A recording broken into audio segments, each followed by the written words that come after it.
time is running short. As part of the agreement with the Utah legislature, the Institute is expected to have $500,000 of private money in place within the next 2 months, $1.5 million in place by next year, and be on its own by 1992. They don't have any of the money yet. But despite the deadlines and the obvious hurdles, Utah's scientists and institute directors are confident this conference will pay off. Sheila Hamilton, KTVX, 4 Cast. Utah's Fusion Institute director says he wants to avoid going back to the Utah legislature for more money and hopes to have a contract signed with at least one major funding source within the next few months. Once again, Vietnam veterans and even the skeptics are calling for more cooperation between scientists to try and understand the peculiarities in the controversial cold fusion experiments. Science specialist Ed Yates reports on what happened today during Utah's fusion conference. More collaboration between the believers and non-believers. That's where cold fusion may be cautiously moving now as more and more papers confirm anomalies that can't be ignored.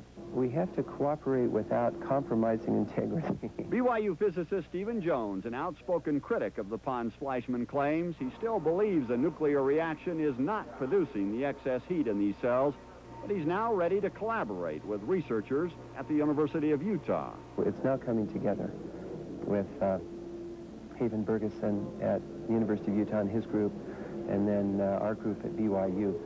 Researchers again today talked about heat 100 to 1,000 times greater than any reasonable chemical reaction, and others continue measuring lots of tritium, a byproduct of a nuclear reaction that some believe might garner more support from the Department of Defense. The defense industry has made an application to us to discuss whether they want to develop the tritium work we're doing for the manufacture of tritium.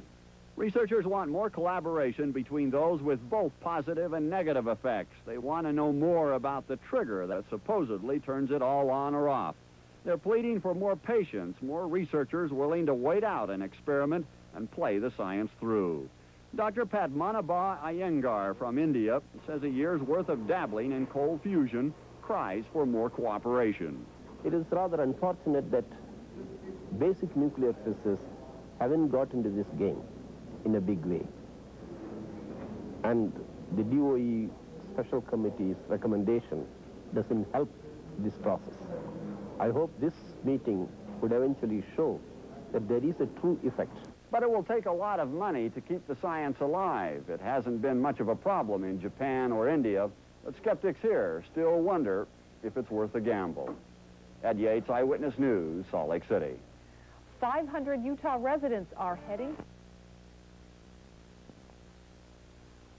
There are two different kinds of cold fusion, and scientists from all over the world are talking about both of them at the University of Utah today. Now, yesterday, the first annual conference on cold fusion focused on the kind of claims that originated 1 year ago at the university. Today, scientists will hear papers about the claims that originated at BYU. KUTV's Rod Decker standing by at the university with more. Rod. Kathy, I'm here with Dr. Stephen Jones, who's a physicist and the principal researcher into fusion at BYU. Dr. Jones, we talk about University of Utah cold fusion, BYU cold fusion. What's the difference? The difference, Rod, is about a factor of 10 trillion. It's quite a big difference. At BYU, we've been studying neutron production from this process. We do continue to see neutrons, but at a very low level. It's very interesting scientifically, and maybe someday we could build it into something commercial, something worth commercial applications. But it's unlikely. A long ways off, and it is unlikely. Now, on the other hand, and by the way, today we've heard from Chuck Scott of Oak Ridge National Lab. His neutrons are at the BYU level. Later we'll hear from Howard Menlove of Los Alamos National Lab, and I work closely with Howard, so I know that those neutron, again, that production is at the BYU level. Now, you're going to give a talk in about an hour. What can you tell us about what you're going to be telling the people here about your work? I'll be talking about new results. We do have new positive results on neutron production at a very low level. And I'll just go through and explain how we detect the neutrons, the advances we've made in neutron detection, and then some of the new results. You were very gracious. I came and interrupted your lunch, and you were sitting with 3 University of Utah physicists. What are you guys plotting? Well, we're looking for a Nobel Peace Prize as far Yeah, no, we're working along really very well with University of Utah Physics Department. We're setting up a joint experiment, BYU, University of Utah. Forget all this competition. Let's work together. We'll be looking probably up in a mine here in the mountains near Park City, and we'll be looking for neutrons and proton production simultaneously. It's a very elegant experiment, I think, and requires the collaboration of the two schools to do a good job. Thank you very much. So you hear from Dr. Stephen Jones. He's got new positive results of a low level of fusion, different from the Pons-Fleischmann results, and he is planning a co-experiment with the University of Utah physicists. Back to the newsroom. Okay, thank you very much, Rod. Doug? A safe landing for a single... From all over the world, scientists have come to the University of Utah to talk about cold fusion. Most of the scientists at the first annual conference on cold fusion are believers, and most of the results are positive. But the positive results may not be impressing the skeptics. KUTV's Rod Decker reports. It's hard doing science in a fishbowl. Oh, and then somebody across the table said, yeah, in a fishbowl naked. BYU's Stephen Jones had lunch with U of U physicists, and they are working on a joint cold fusion experiment. Well, we're looking for a Nobel Peace Prize as far as... Jones continues to see low levels of fusion neutrons in his BYU lab. Hideo Ikegami says Japan is working much harder on cold fusion than the United States. We have about 40 groups and about 140 key persons. And Dr. P.K. Iyengar reports fusion results from India. We have found tritium, we have found neutrons, we have done gas-loaded targets. But despite the positive results, fusioneers bemoan the lack of funds and negative publicity. And in fact, the results of the conference failed to budge the skepticism of Dr. John Huizinga, who helped author this skeptical report that has held down government funding of cold fusion. So it seems to me that I've not heard any new surprises. And as far as I can see, our report is still pretty much right on track. A lot of positive results, very little changing of minds. Rod Decker, KUTV News.